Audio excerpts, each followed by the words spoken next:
no one on the other end. Wait until I'm streaming to turn up again. Lovely. Let's get back to the event, and I'm gonna have to start over again, goddammit. Edward VIII crowned as King of Britain. George V, the last King of Great Britain and Ireland to have ruled the Home Isles themselves, has passed while in exile in Canada. The first Windsor King, his reign shall be remembered with sorrow and sadness, as during it Britain lost both the Weltkrieg and its homeland. The crown was inherited by Edward, Prince of Wales, and now styles himself as Edward VIII. King Edward is a vengeful and ambitious man, and not on good terms with Prime Minister Mackenzie King. He lives on the goal of avenging his father and reconquering the British Isles, and thus is quite popular among the British exiles in Canada, among others. Interesting. Yeah, interestingly enough, that Edward VIII was actually king in real life in this time period, though for a very short period of time, and was never formally coronated. I think he actually held the throne for a couple of months, but basically he wanted to marry an American divorcee, but one that was kind of controversial with British high society at the time, and two, the CIA had passed information to the British suggesting that this woman that he wanted to marry was actually a Nazi informant, if I'm remembering right. So there was a bunch of back and forth political stuff, and basically it came down to the nobility in the UK essentially telling him that he could either marry her or keep the throne, and he chose the former and abdicated. Which was the reason why we had King George VI, I think it was, during the Second World War, if I'm remembering that right. I could be completely wrong about this because I'm not British. I just seem to remember hearing this somewhere. Apologies to any British viewers watching this if I'm relating completely incorrect information. Not exactly my area of expertise. Payment of the Brest-Litovsk reparations. With stagnation of our economy and worsening conditions of our citizens during 1935, our government has decided that in order to restart our economy, we need additional cash. The only available option to amass sufficient capital to help our economy was to force the Russian state to prematurely repay the remaining reparations from the Treaty of Brest-Litovsk. During the German conference in November 1935, President Alexander Kerensky, together with Prime Minister Pavel Milyukov. Wait a second.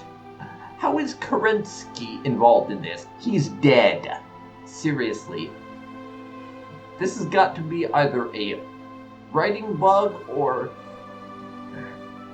Kaiserreich devs, if you ever see this, you may want to recode this event so the payments of the reparations occur before Kerensky's assassination, or just take out all mention of Kerensky, because this is just too weird as it is. Reports to accept premature payment of the Brest-Litovsk reparations. With drastic austerity measures, the Russian government was able to prematurely repay the remaining parts of its reparations, as they were agreed upon in the Treaty of Brest-Litovsk. And we get Brest-Litovsk reparations for minus 10% consumer goods factories for a year. And if you're not aware, the Treaty of Brest-Litovsk is the reason why all of this is independent, because when Russia then became the Soviet Union and sued for peace, all the Baltic territories as well as Ukraine were occupied by the German army. So Germany's terms for peace were, give us all of this. And in the Kaiserreich timeline, that actually stood, because Germany did not get themselves defeated by the Allies. Profits from the legation cities. Following the 1926 German intervention in China and the Treaty of Nanjing, signed in November that year, foreign trade was left to the richest cities and coasts, under the joint control of world powers owning interests in China. The independence of this consortium of cities was guaranteed by 8 powers: Australasia, Austria, Canada, Germany, Japan, the French Republic, Russia, and the USA. Foreign investments and the legation cities themselves flourished not only through foreign trade, but also thanks to smuggling into Al-Ostasian and the Qing imperial territories. Over a decade later, our investment in the legation cities is still paying us dividends. Let the money flow. Now, does that actually give us anything? Because it doesn't seem to say if it does or not. Afghanistan has declared war on India. Yeah, you have fun with that, Afghanistan. This basically always happens, but I literally do not think I have ever seen Afghanistan win that war.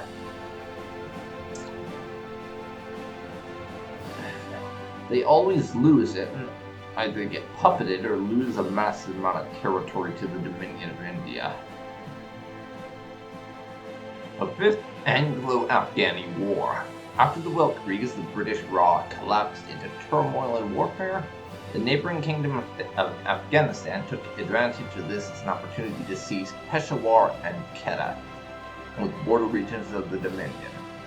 However, the Afghani government's attempts to modernize over the last decades have been met with fierce resistance from the conservative elements within the country. King Amanullah Khan now hopes to use the turmoil in Delhi following the death of George V to his advantage.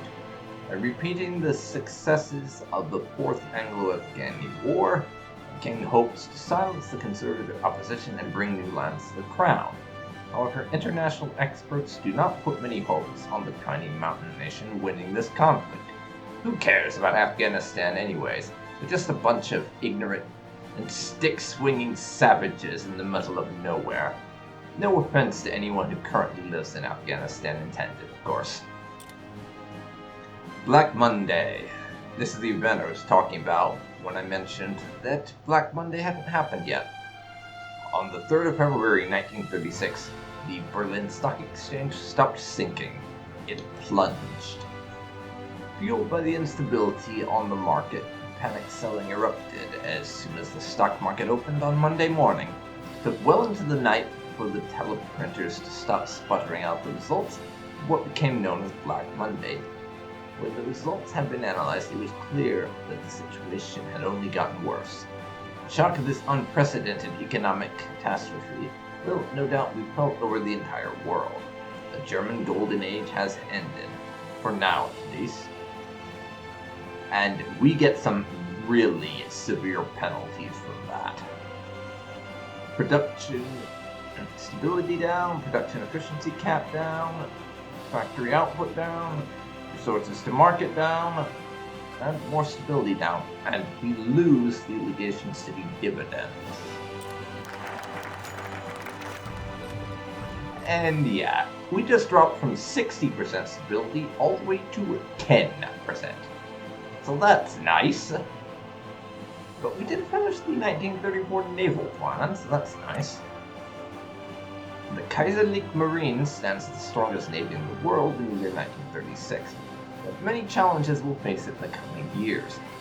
The expansionist empire of Japan and resurgent syndicalist fleets of Britain and France are both key enemies seeking to unseat German naval superiority across the world. In 1934, we started a major naval construction plan.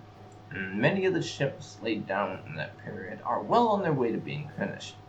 Unfortunately, with our naval industry limited due to ongoing economic malaise, we'll have to limit ourselves to one area of production. The question is, what should we focus on during the next 6 months? I'm going to say we want to focus on carriers. just because, in my experience so far in Hearts of Iron, taking on another nation that does have aircraft carriers when you lack them yourselves is something of a headache. And the Union of Britain does have at least a couple of aircraft carriers. At least they did the last time I played with them.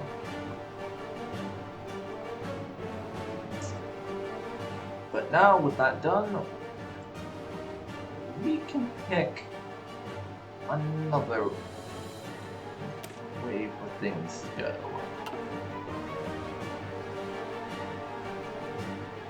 With our national focuses.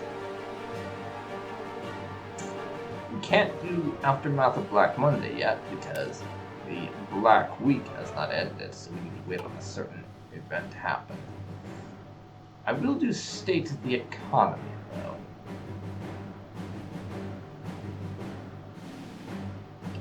I'm going to start moving down that tree a little bit as well. It's good, really. The industry is humming along. The grain is coming in from the eastern members of the states, the right spot. Many citizens have work. It's looking up for the Kaiserreich, and it seems like nothing will be able to stop the golden age of the late Reichskanzler turbans. Yeah, that's a bit ironic considering what just happened with the crash of the economy, isn't it? And yeah, I imagine this is pretty obvious to most people, but the Black Monday is basically the Kaiserreich version of the Great Depression. Just, it happens in Berlin, and it's quite a bit worse than the real-life historical Great Depression was. Run on the banks. German citizens, panicked by the collapse of the Berlin stock market, are rushing to make bank runs to withdraw their assets. Banks cannot afford to give out such sums, and many are in danger of collapse.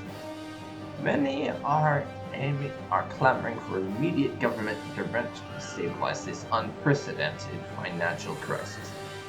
We could close the banks temporarily, lose even more stability, and in fact go negative, guarantee the holdings of private individuals, lose more political power but less stability, and have additional consumer goods factories requirements, or do nothing.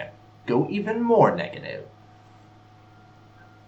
We're going to have to guarantee the holdings of private individuals, I think. Otherwise, things will basically go to shit. Not that they haven't already gone to shit, but even more to shit. And yeah, 0% stability. Any further down, and we will start going extremely negative. Sorelians elected in France. The Commune of France is the world's leading syndicalist nation. It is a federation of city communes erected by the Comité des Salut Public, the chief executive. Since its inception, the second commune has not been uniform in its policy. Numerous factions with their own distinct directions for France and fight for power.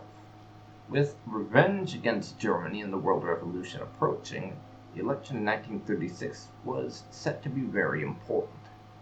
The disgraced Marshal Pivaret's replacement arose from the Sorelians, who now hold the majority in the CSP.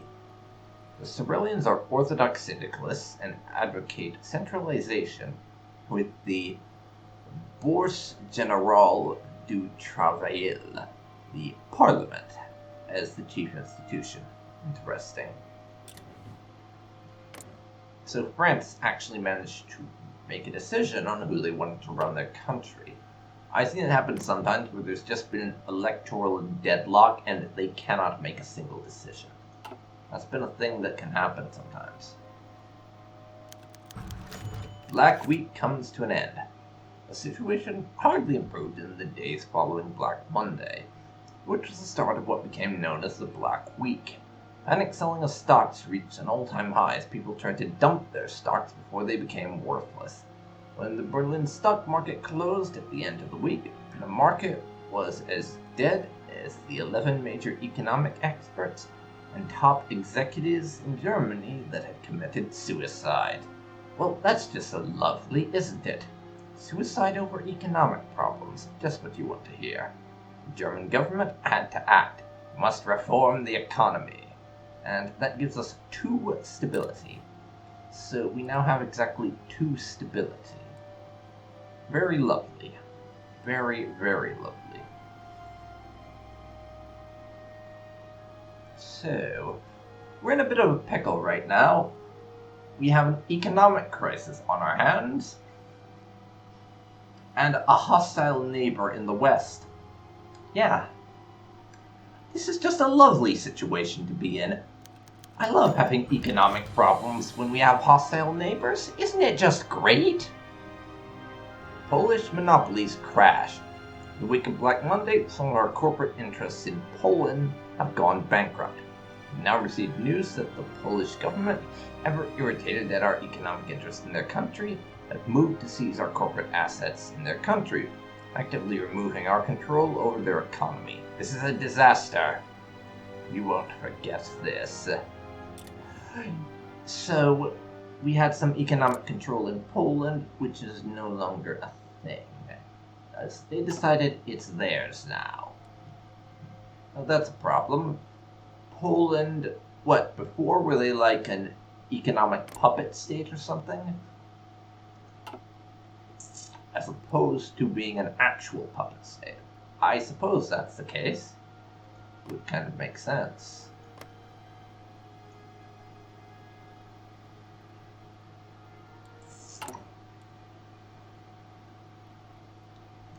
And we have to work on the state of our economy some more before I can proceed to deal with the aftermath of Black Monday.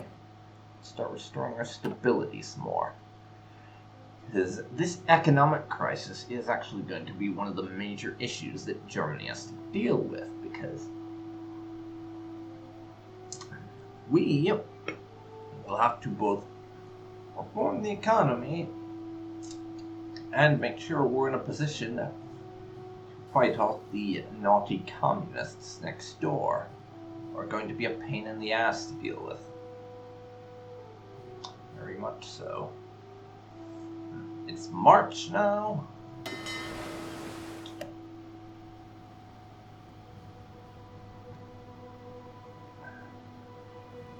Let's see here.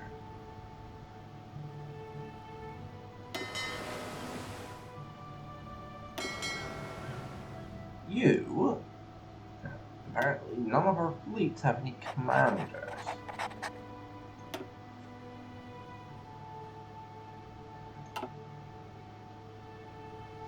So, now I'll put Eric Reid in charge of that one.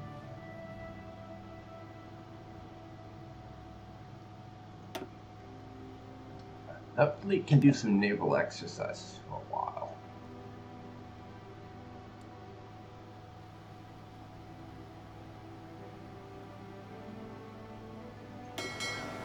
As can this one.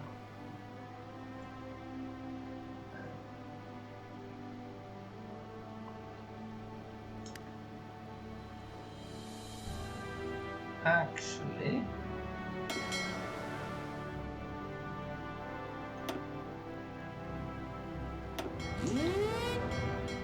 I take that back. We'll have one of these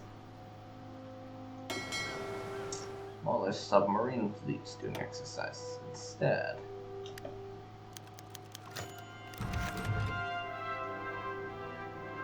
I think.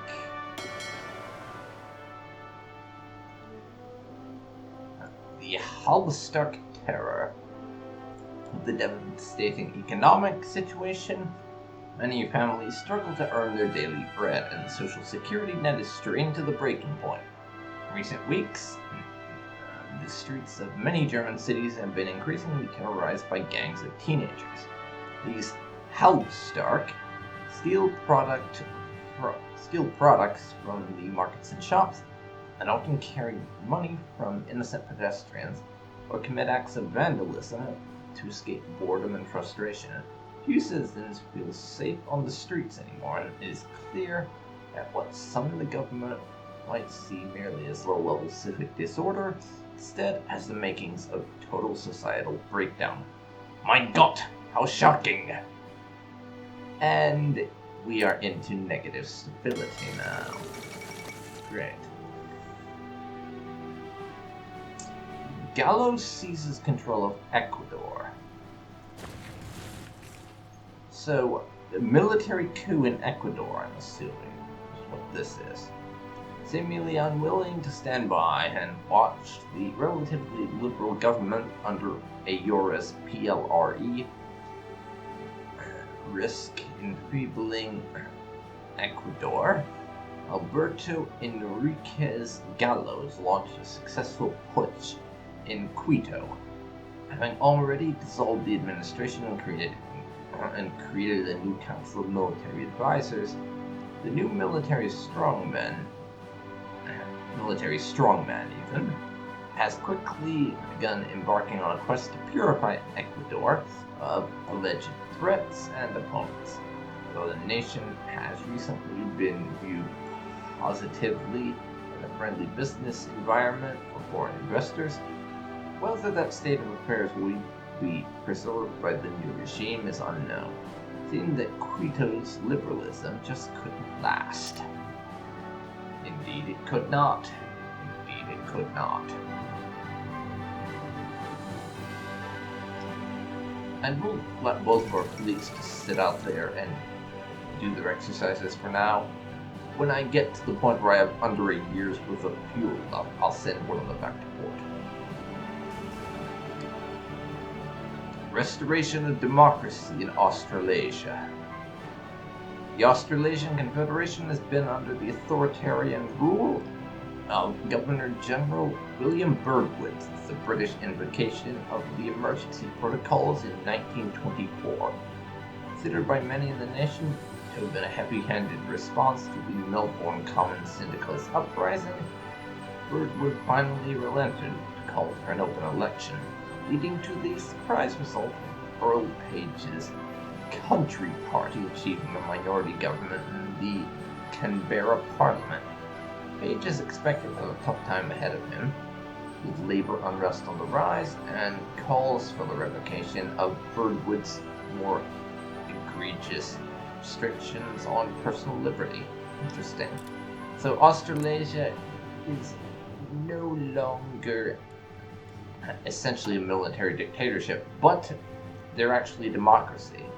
That's interesting, because I've seen Australasia, and that's basically, they merged Australia and New Zealand into one nation, because Kaiserreich reasons. I've seen them go a bunch of different ways, which included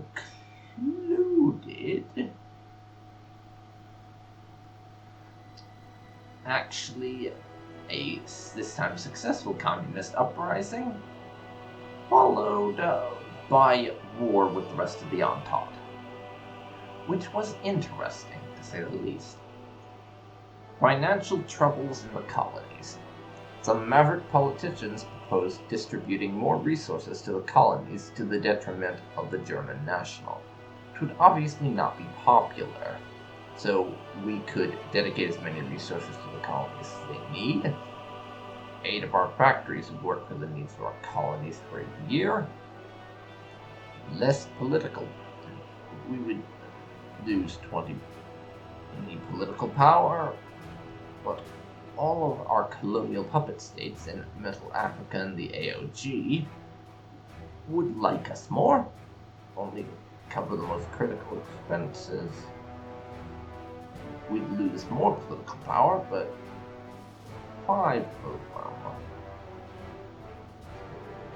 them would be used for 260 days. The AOG would not be satisfied, but the other 2 would be. Or tighten our belts. We lose even more political power, but they get really pissed off. So objectively bad then? Honestly, based on what I'm seeing, I'm not seeing any drawbacks to dedicating as many resources as they need. Go for it. I mean, that might screw us over in the long run, but so be it. And we get that political power refunded by doing State of the Economy anyways.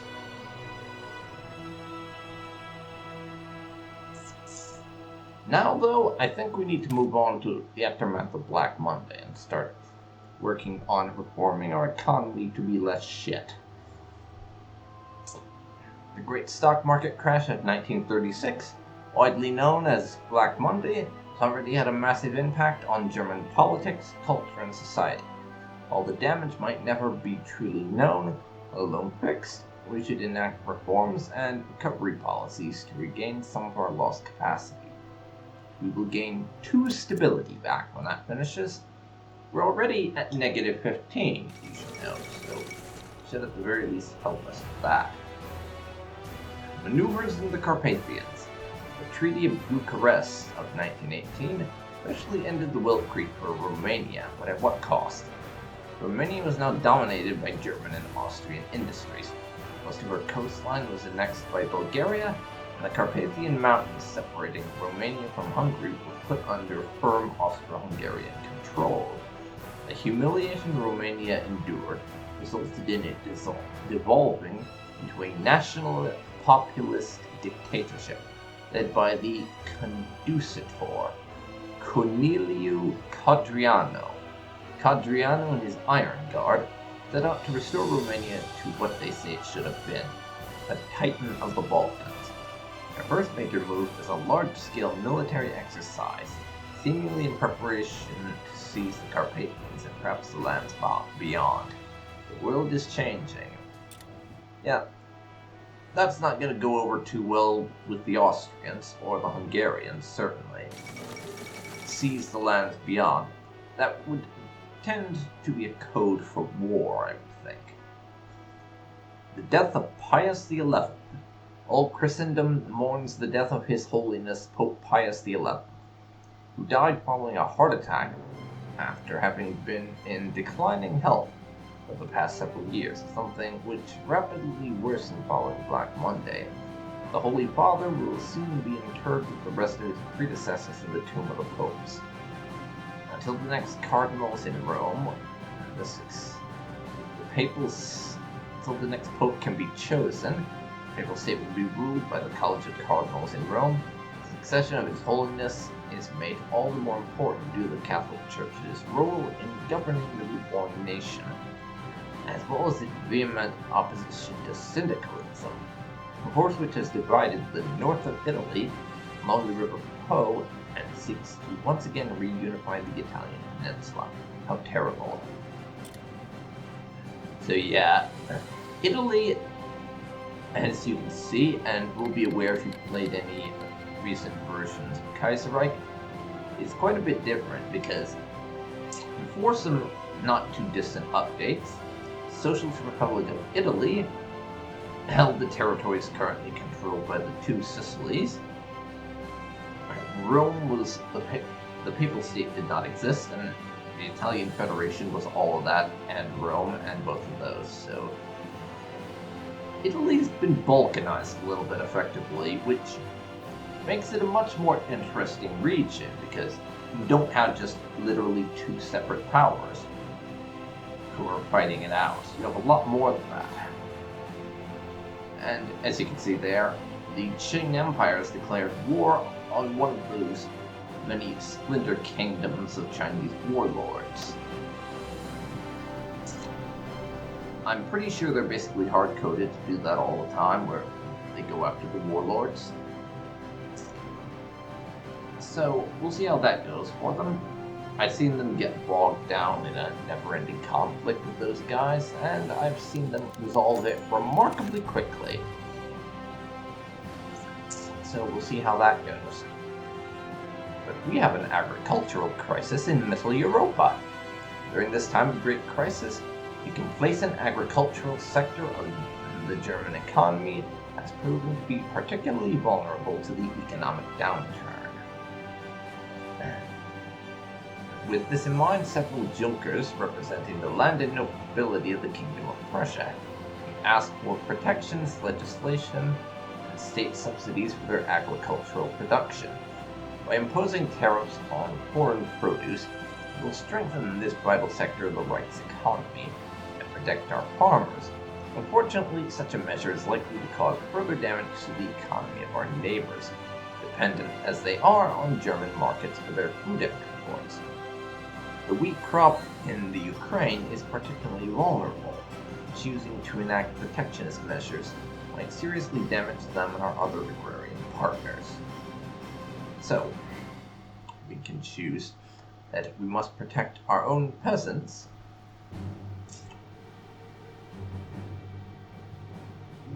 which will piss off a lot of our neighbors and harm our relationship with the Ukrainians.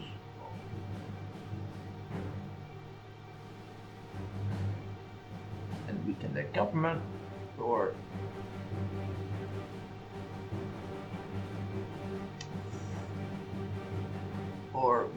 we shall not risk our Mittleafrikan ties, and we get our country is falling apart.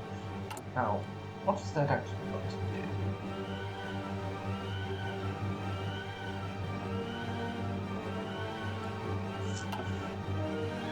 Let's see. What do I want to do here?